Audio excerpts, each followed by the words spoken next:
She asked, hijab, isn't that oppression? No, it's not oppression, it's covering. The women covering their heads or covering their bodies is not an oppression. Their husband didn't tell them to do that. Their fathers didn't tell them to do that. Their sons didn't tell them to do that. The imam didn't say to do that. God said, for the Muslim ladies,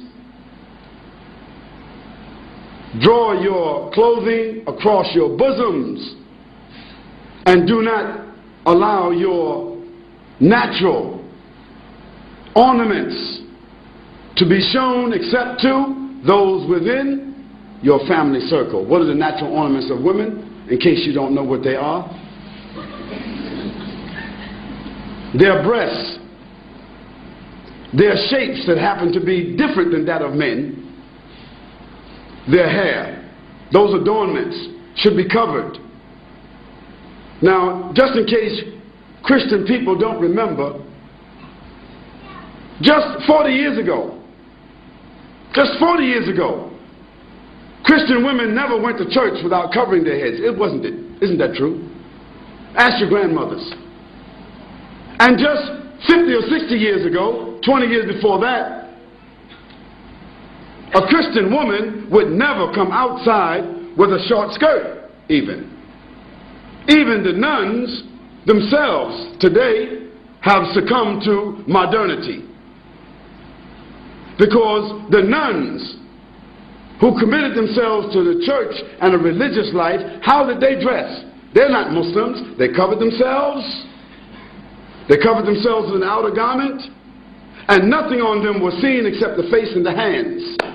So if that was accepted by Christianity, it was accepted by religion. That wasn't something just that Muslim women were told, but Jewish women, Christian women, and Muslim women were ordered to do that in their scriptures. Now the fact that the modern civilizations chose to tell women they don't have to wear that and they can wear bikinis doesn't mean that God is wrong and they are right. Now for the Muslim lady, the wearing of the hijab is a protection for her. It's a distinction for her. Yes, it is a uniform so that she will be known to be a Muslim. She would not be molested. She would not be insulted. And no need for a man to stare at her and look at her because there is nothing appearing of her that would cause any unnatural attraction. Therefore, it is more than likely she can come and go with decency and dignity, and that her natural ornaments will not create an inordinate liability for her, like so happens when you see women wearing jeans and clothing that seem as if they painted it on themselves.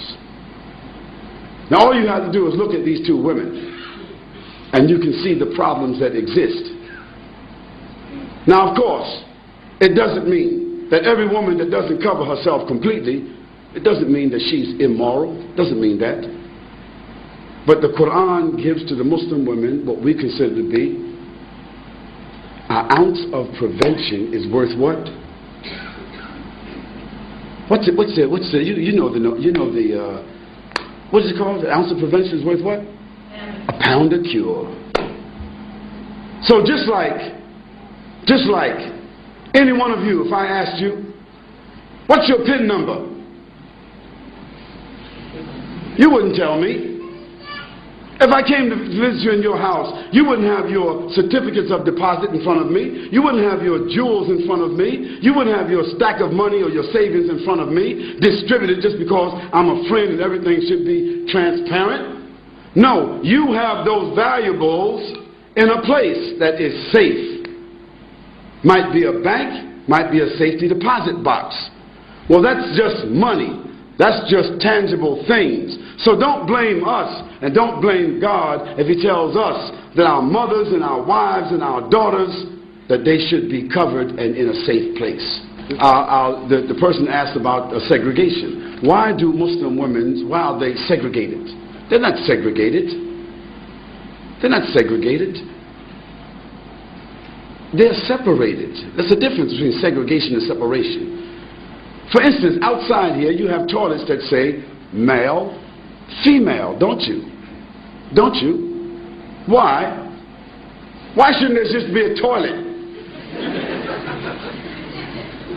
Because there are sensitivities that we as moral, decent, dignified, educated people accept, that there are sensitivities and privacy that the female would like to have as opposed to just walking into an open toilet. Now maybe in Amsterdam or some other places in Europe where they just have open toilets, it's different. But in most cases in the world, in most places in the world, they select to have a male and a female toilet.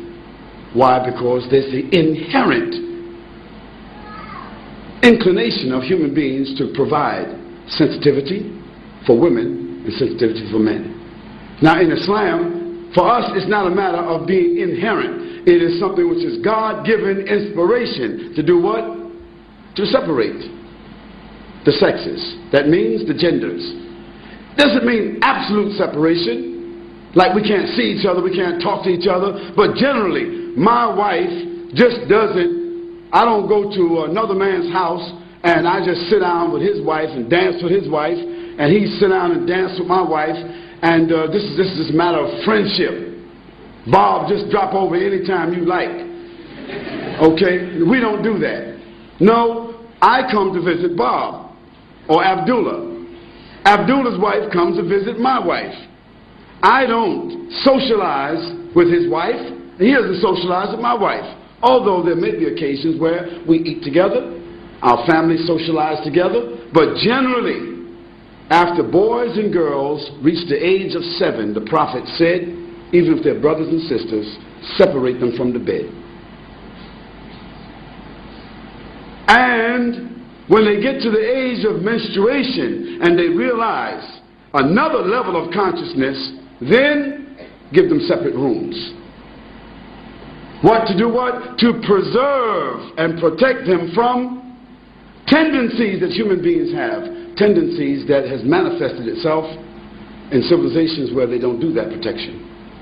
So we are obeying Almighty God. That's what we're doing. And sometimes we just have to believe what God orders us to do and benefit from the medicine. Sometimes when we don't follow what God tells us to do, then we see later on the reasons why. So we don't apologize for that. We say that it brings us dignity, it brings us distinction. Whether it be the hijab of the women or the separation of the men and the women, it brings us distinction, it brings us dignity and protection and morality, additional morality. That's why we